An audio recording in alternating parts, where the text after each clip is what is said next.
अस्सलाम वालेकुम, आप ये वीडियो adnan.cs.com से देख रहे हैं। मेरा नाम ज़ुबैरिया अशरफ है। इस ट्यूटोरियल में हम वेरिएबल्स का स्कोप देखेंगे कि मेथड्स के अंदर हमारे पास वेरिएबल्स का स्कोप क्या है। इसका मतलब यह है कि जब हम फंक्शंस लिखते हैं या हम अपने लूप लिखते हैं तो कुछ वेरिएबल्स जो हैं आउटसाइड द मेथड हमारे पास एक्सेस नहीं होते क्योंकि वो उसके स्कोप से बाहर होते हैं। तो हमारे पास मल्टीपल वेज होते हैं वेरिएबल्स को ग्लोबल करने के लिए, क्लास के अंदर डिफाइन करने के लिए या उसको लोकल डिफाइन करने के लिए। अगर हमें वेरिएबल को ग्लोबल डिफाइन करना है तो हम डॉलर का साइन लगाएंगे और उसके बाद वेरिएबल का नेम लिखेंगे।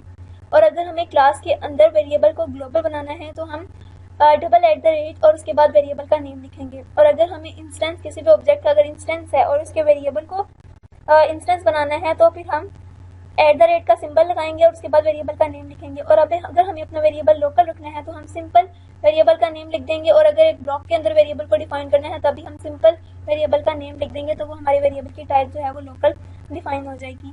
हम जरा कमांड प्रॉम्प्ट पर चलते हैं और देखते हैं कि हमारे पास वेरिएबल्स की स्कोप किस तरह से मैटर करती है। ये देखिए जरा, यहाँ पर मैंने एक छोटा सा फंक्शन लिखा हुआ है IRB मोड के अंदर। पहले मैंने एक x लिया और x की वैल्यू को मैंने डिफाइन कर दिया।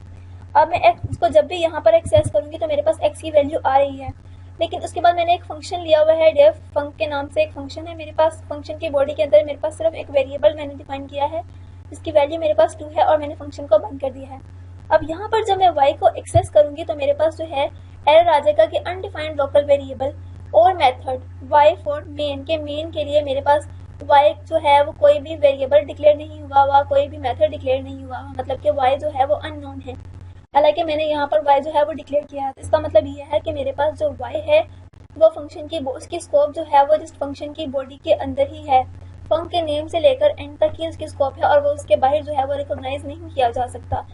लेकिन अगर अभी मैं इस वेरिएबल को यहाँ पर डिफाइन कर देती हूँ और अब मैं इसको एक्सेस करती हूँ तो आप देखेंगे कि अब ये मेरे पास एक्सेस हो रहा है। तो इस तरह से वेरिएबल्स की स्कोप हम डिफाइन कर सकते हैं और हमने एक्सेस नहीं कर सकते हैं हम अपने उन वेरिएबल्स को जिनको हमने फंक्शंस के अंदर डिफाइन किया होता है या लूप्स वगैरह के अंदर या किसी भी कोड ब्लॉक के अंदर डिफाइन किया हुआ होता है। तो इसलिए हमें इन चीज़ों का ध्यान रखना पड़ता है कि हमने कौन से वेरिएबल को कितनी स्कोप